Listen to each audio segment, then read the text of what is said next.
अस्सलामुअलैकुम, welcome back. आज enzyme के थर्ड लेक्चर में हम लोगों ने पढ़ना है स्ट्रक्चर ऑफ एंजाइम्स। तो एंजाइम्स का स्ट्रक्चर्स कैसा होता है। Enzymes are generally globular proteins. हम लोग ये बात तो पढ़ चुके हैं कि यूजुअली मोस्टली एंजाइम्स प्रोटीन से बने होते हैं। कुछ एक्सेप्शंस हैं, जैसे कि एग्जांपल थी हमारे पास के राइबोजाइम्स जो है वो आरएनए से बना है और वो बिल्कुल प्रोटीनिक एंजाइम्स की तरह काम परफॉर्म करता है अपना फंक्शन। तो राइबोसोम्स के बारे में, राइबोजाइम के बारे में यहाँ पे थोड़ी सी डिटेल दी हुई है कि वो राइबोसोम्स में पाया जाता है। और उसके अलावा राइबोसोम्स में जब प्रोटीन सिंथेसिस हो रही होती है तो उसके दौरान पॉलीपेप्टाइड चेन की एलोंगेशन में, पॉलीपेप्टाइड चेन को लंबा करने में, पॉलीपेप्टाइड चेन क्या है, जैसे प्रोटीन सिंथेसिस होती है, जो प्रोटीन सिंथेसिस में फंक्शन, जो प्रोटीन सिंथेसिस का पार्ट है, प्रोटीन का पार्ट है, उनके एलोंगेशन में हेल्प करता है राइबोजाइम एंजाइम्स। ठीक है, सच एज पेप्टिडाइल ट्रांसफरेज इस एंजाइम का नाम लिखा हुआ है। ठीक है, चलें अब हम आगे देखते हैं। ये ग्लोब्यूलर प्रोटीन्स होते हैं, मतलब दानेदार प्रोटीन्स होते हैं एंजाइम्स। ठीक है, दानेदार, spherical. The sequence of amino acids specifies the structure of active site which determines the catalytic activity of enzyme। क्या मतलब हुआ इस बात का? हम लोगों ने ये पढ़ा कि एंजाइम्स के अंदर क्या है, प्रोटीन्स हैं। अब आप लोगों को ये भी पता होना चाहिए कि प्रोटीन्स किससे मिलकर बने हैं। प्रोटीन्स अमाइनो एसिड से मिलकर बने हैं। प्रोटीन्स मैक्रो मॉलिक्यूल हैं। ठीक है, मैक्रो मॉलिक्यूल्स हमेशा छोटे छोटे माइक्रो मॉलिक्यूल्स से मिलकर बनते हैं। ठीक है, प्रोटीन क्या है? प्रोटीन समझें एक तरह का पॉलीमर है, मतलब जिसके अंदर बहुत सारे छोटे छोटे छोटे छोटे मोनोमर्स हैं, छोटे छोटे मॉलिक्यूल्स आपस में अटैच हुए हैं, कंबाइन हुए हैं। तो प्रोटीन किन मोनोमर्स से मिलकर बना है, किन मॉलिक्यूल्स से मिलकर बना है? अमाइनो एसिड से मिलकर बना है। इतनी डिटेल्स आप लोगों को पता होनी चाहिए। प्रोटीन्स अमाइनो एसिड से बने हैं और एंजाइम्स प्रोटीन्स से बने हैं। सो बेसिकली एंजाइम्स के अंदर क्या मौजूद है? बेसिकली एंजाइम के अंदर अमाइनो एसिड्स मौजूद हैं। ठीक है, अब अमाइनो एसिड्स एक स्पेसिफिक सीक्वेंस में मौजूद होते हैं प्रोटीन्स के अंदर भी, और जब प्रोटीन्स एंजाइम्स में मौजूद है तो ऑब्वियसली एंजाइम्स के अंदर भी। ठीक है, उस सीक्वेंस से आपको स्पेसिफाई होता है, पता चलता है कि एंजाइम के एक्टिव साइट का स्ट्रक्चर कैसे होगा, एंजाइम के एक्टिव साइट की शेप कैसे होगी। एक्टिव साइट कौन से साइट थी एंजाइम की? जहाँ पर आकर सबस्ट्रेट अटैच होता है। एंजाइम की बेशक पीछे वाली पूरी जगह खाली हो, सबस्ट्रेट वहाँ पर आकर अटैच नहीं होगा, सबस्ट्रेट सिर्फ इस एक्टिव साइट पर आकर अटैच होगा। अगर इस एक्टिव साइट की शेप थोड़ी सी भी चेंज हो जाएगी तो जिस एंजाइम को आकर वहाँ, जिस सबस्ट्रेट को आकर वहाँ पर अटैच होना चाहिए वो वहाँ पर आकर अटैच नहीं होगा, अगर शेप में थोड़ी सी भी गड़बड़ आ गई तो, और फिर वो फंक्शन भी परफॉर्म नहीं हो पाएगा। ठीक है, तो अमाइनो एसिड के सीक्वेंस का स्पेसिफिक होना ज़रूरी है, जिसकी वजह से एंजाइम के एक्टिव साइट का स्ट्रक्चर स्पेसिफाई होता है। इस एक स्ट्रक्चर परफेक्ट होता है विच determines the catalytic activity of enzyme, जिसकी वजह से एंजाइम की कैटालिटिक एक्टिविटी पूरी की पूरी उसी के ऊपर डिपेंड करती है। जैसा कि मैंने आपको बताया, अगर इस एक्टिव साइट बिल्कुल जैसी होनी चाहिए, उसकी शेप बिल्कुल वैसी होगी, उसका स्ट्रक्चर बिल्कुल वैसा ही होगा, तो ही उसकी एक्टिविटी परफॉर्म होगी, तो ही आकर सबस्ट्रेट अटैच होगा। ठीक है, एन एंजाइम में हैव वन और मोर एक्टिव साइट्स। अब किसी एंजाइम में सिर्फ एक एक्टिव साइट भी हो सकती है और कुछ एंजाइम्स में एक से ज़्यादा एक्टिव साइट्स भी हो सकती हैं।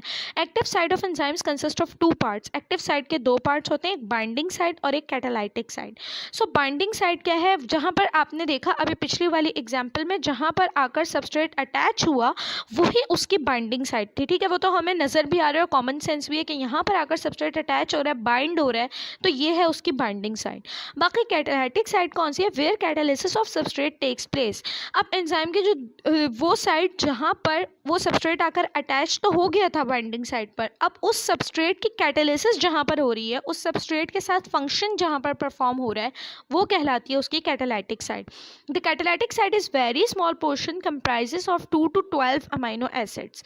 अमाइनो एसिड्स आप सोचें एक एंजाइम में कितने सारे होंगे, क्योंकि एक एंजाइम में प्रोटीन्स ही बहुत सारे हैं। अब उन प्रोटीन्स में फिर इतने सारे अमाइनो एसिड्स होते हैं, तो कैटालाइटिक साइट एंजाइम की बहुत छोटा सा पोर्शन होता है, बहुत ज़्यादा छोटा सा, इतना छोटा कि सिर्फ 2 से 12 अमाइनो एसिड्स उसकी कैटालाइटिक साइट पे आ रहे होते हैं। फिर उसके बाद केमिकल नेचर ऑफ एंजाइम्स। अब एंजाइम्स की केमिकल नेचर कैसी होती है? Most enzymes are proteins, so each has its own specific structure. ठीक है, हम लोग जैसे कि जानते हैं, बार बार रिपीट हो चुका है कि कुछ एक्सेप्शनल केसेस के अलावा ज़्यादातर एंजाइम्स प्रोटीन से मिलकर बने हैं, सो उनका अपना स्पेसिफिक स्ट्रक्चर होता है। ये भी हमें पता है, हम अभी ऊपर पढ़ चुके हैं कि एक एंजाइम का स्ट्रक्चर हमेशा स्पेसिफिक होगा उसके अमाइनो एसिड्स के सीक्वेंस के ऊपर डिपेंड करेगा। जिस एंजाइम के अमाइनो एसिड का सीक्वेंस जैसे होगा उसके एक्टिव साइट का और उस एंजाइम का स्ट्रक्चर बिल्कुल वैसे ही स्पेसिफिक होगा। हर एंजाइम का अलग अलग बिल्कुल स्पेसिफिक स्ट्रक्चर होगा which is required for its proper functioning, जिसकी ज़रूरत भी है उसके प्रॉपर फंक्शनिंग के लिए। A complete functional enzyme is called holo enzyme. वो एंजाइम जो कंप्लीटली फंक्शनल है, जो पूरा का पूरा एंजाइम परफॉर्मेंस में हेल्प कर रहा है, पार्ट ले रहा है, वो कहलाता है हॉलो एंजाइम। हॉलो एंजाइम के दो पार्ट्स होते हैं, एक होता है एपो एंजाइम और एक होता है कोफैक्टर। हॉलो एंजाइम खुद क्या है? A complete functional enzyme. वो एंजाइम जो कंप्लीटली फंक्शंस परफॉर्म कर रहा है वो हॉलो एंजाइम है। उसके मजीद दो पार्ट्स हैं। पार्ट्स कौन से हैं उसके? एक एपो एंजाइम और एक कोफैक्टर। एपो एंजाइम क्या है? It is a proteinaceous part of an enzyme. ये एंजाइम का वो पार्ट है जो प्रोटीन से मिलकर बना है। जैसे कि हम जानते हैं ज़्यादातर एंजाइम जो है वो प्रोटीन से ही बना हुआ होता है, तो एंजाइम का वो पूरा हिस्सा जो प्रोटीन से बना हुआ है, जिसमें प्रोटीन है, वो कहलाता है एपो एंजाइम। अब आप लोगों के जहन में ये सवाल आ रहा होगा, अगर एक एंजाइम बना ही सिर्फ प्रोटीन से तो वो तो पूरा का पूरा प्रोटीनेशियस होगा। ऑब्वियसली वो पूरा का पूरा प्रोटीनेशियस होगा, बट कुछ कुछ एंजाइम्स में ऐसा भी होता है कि प्रोटीन के अलावा एक दूसरा फैक्टर भी शामिल होता है, एक दूसरा पार्ट भी शामिल होता है, जो कहलाता है cofactor. Cofactor non proteinaceous part होता है। उसी एंजाइम के प्रोटीन के साथ अटैच हुआ हुआ एक नॉन प्रोटीनेशियस पार्ट कोफैक्टर है। एपो एंजाइम और कोफैक्टर अब अगर आपस में आप ऐड कर दो तो बनता है एक holo enzyme. So basically holo enzyme क्या है? होलो एंजाइम एक ऐसा एंजाइम जिसके अंदर एपो एंजाइम यानी कि प्रोटीनेशियस पार्ट और कोफैक्टर यानी कि नॉन प्रोटीनेशियस पार्ट दोनों शामिल हों। दोनों शामिल होने की भी ज़रूरत है। आप लोगों के जहन में क्लिक करेगा कि अगर एंजाइम्स बने ही प्रोटीन से होते हैं तो नॉन प्रोटीनेशियस पार्ट को ऐड करने की क्या ज़रूरत है? नॉन प्रोटीनेशियस पार्ट को ऐड करने की ज़रूरत है। वो हेल्प करता है, और क्या हेल्प करता है कि अभी हम देखते हैं। ठीक है, आगे डिटेल्स पूरी दी हुई हैं। अभी आप लोगों को क्या पता होना चाहिए कि एक हॉलो एंजाइम में उसके दो पार्ट्स होते हैं, apoenzyme, cofactor. Apoenzyme proteinaceous part और cofactor non proteinaceous part. Some enzymes are only composed of protein, और कुछ एंजाइम्स ऐसे भी होते हैं जो सिर्फ प्रोटीन से बने हुए होते हैं, जिनमें और कोई कोफैक्टर शामिल नहीं होता। वो सिर्फ एपो एंजाइम होते हैं, सिर्फ प्रोटीन से बने हुए होते हैं। That is no cofactors are attached with them. Example lipase. उसकी एग्जाम्पल भी दी हुई है कि ऐसा एंजाइम जिसमें कोई कोफैक्टर ना हो, जिसमें कोई नॉन प्रोटीनेशियस पार्ट ना हो, जो सिर्फ और सिर्फ प्रोटीन से बना हुआ हो, उसकी एग्जाम्पल है आपके पास लाइपेस। ठीक है, और एक ऐसा एंजाइम जिसके अंदर प्रोटीन और नॉन प्रोटीन पार्ट दोनों हो, वो है हॉलो एंजाइम। तो अब मैंने कहा था कि इस पेज को अभी बताने का कोई फ़ायदा नहीं है, मैं इसके डायग्राम्स आपको बाद में एक्सप्लेन करूँगी थोड़ा सा। तो आ जाते हैं अब इसके ऊपर, क्योंकि अब इसके डिटेल्स हम पढ़ चुके हैं। ये देखें, ये है बेसिकली एक एंजाइम आपको दिखाया हुआ है। ठीक है, अब इसके स्ट्रक्चर को यहाँ पर थोड़ा सा एक्सप्लेन किया हुआ है। अगर फंक्शन के लिहाज से देखें तो हम लोगों ने उस हेडिंग में क्या देखा कि ये सबस्ट्रेट है। अच्छा, वहाँ पर हम लोगों ने सबस्ट्रेट इस शेप का देखा था, है ना। मैंने उल्टा बना दिया मेरे ख्याल से, हाँ मैंने साइड से आगे पीछे कर दी है। वहाँ पर सबस्ट्रेट इस शेप का था, तो आपने देखा होगा एंजाइम की जो खाली साइड थी वो भी इस शेप की थी। ठीक है, वो स्पेसिफिक था बिल्कुल इस सबस्ट्रेट के लिए। अब यहाँ पर सबस्ट्रेट आपको दूसरी शेप का नज़र आ रहा है। अब सबस्ट्रेट की बाइंडिंग शेप कुछ ऐसी है, बाइंडिंग ऐसी होनी चाहिए। तो देखें आप, एंजाइम की भी ऐसी ही जगह बिल्कुल खाली है जिस पर ये इधर फिक्स होकर इंटरलॉक हो जाए।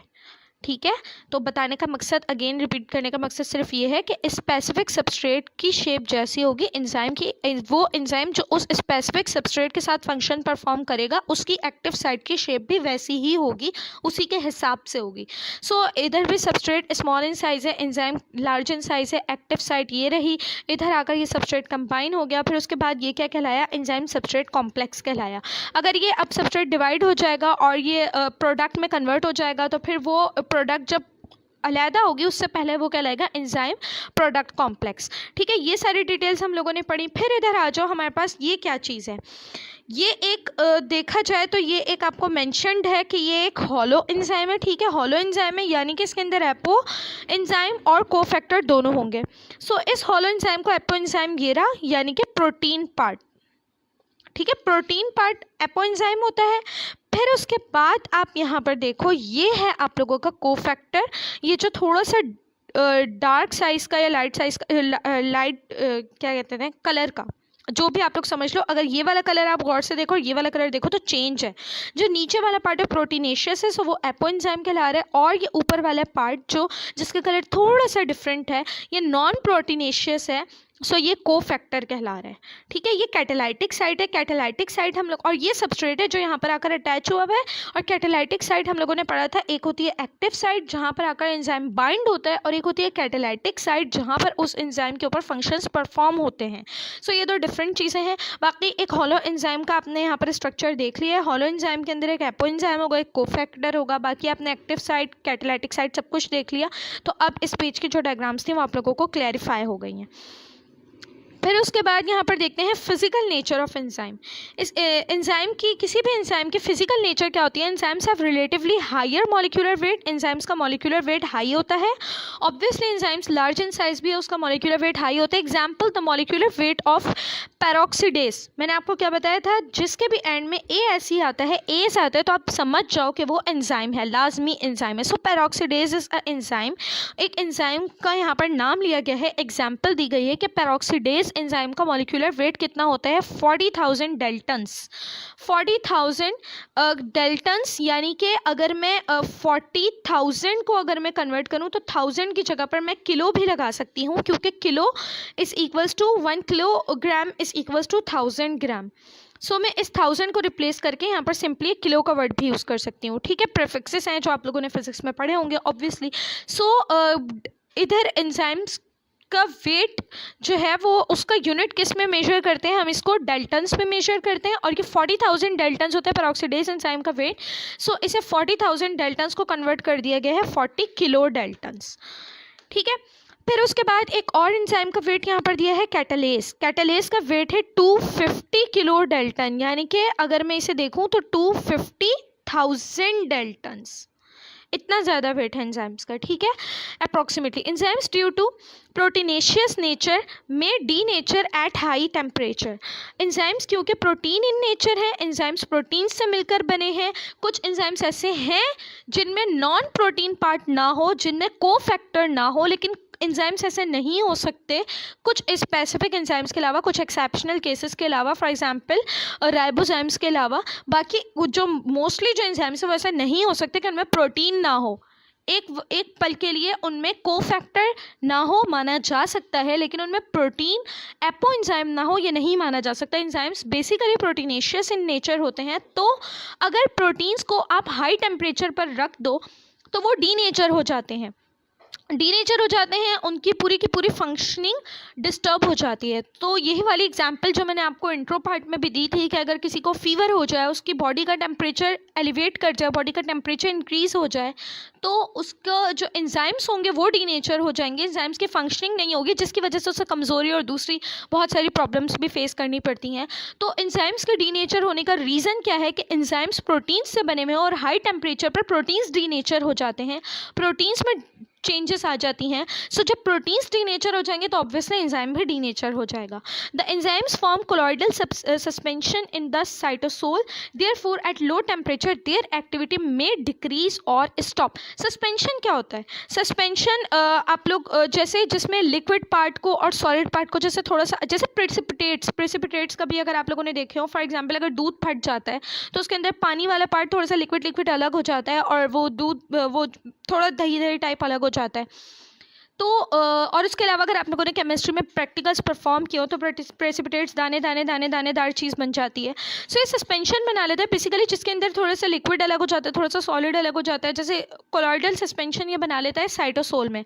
हमारे सेल का एक पार्ट है, एक कॉम्पोनेंट है साइटोसोल। जब एंजाइम साइटोसोल्स में जाते हैं तो वहाँ पर कोलॉइडल सस्पेंशन बना लेते हैं, जिसकी वजह से अगर एंजाइम्स को पहले ही आपको बता चुके हैं हाई टेम्परेचर होगा तो प्रोटीन्स तो डीनेचर हो जाएंगे, एंजाइम डीनेचर हो जाएगा। बट अगर लो टेम्परेचर होगा तब भी एंजाइम्स की एक्टिविटी डिक्रीज या स्टॉप हो सकती है, तब भी एंजाइम्स प्रॉपर फंक्शंस परफॉर्म नहीं करेंगे। यानी कि एंजाइम्स टेम्परेचर के ऊपर बहुत ज़्यादा बुरे तरीके से डिपेंडेंट है। अगर टेम्परेचर बढ़ता है तो भी एंजाइम्स के लिए नुकसान है, और अगर टेम्परेचर कम होता है तो भी एंजाइम्स के लिए नुकसान है। टेम्परेचर का स्पेसिफिक होना एंजाइम्स के ठीक रहने के लिए, एंजाइम्स के प्रॉपर फंक्शनिंग के लिए बहुत ज़्यादा ज़रूरी है। High fever is harmful for the body because enzymes may denature in high temperature. ठीक है, वही वाली बात हो गई जो मैंने आप लोगों को बताई है।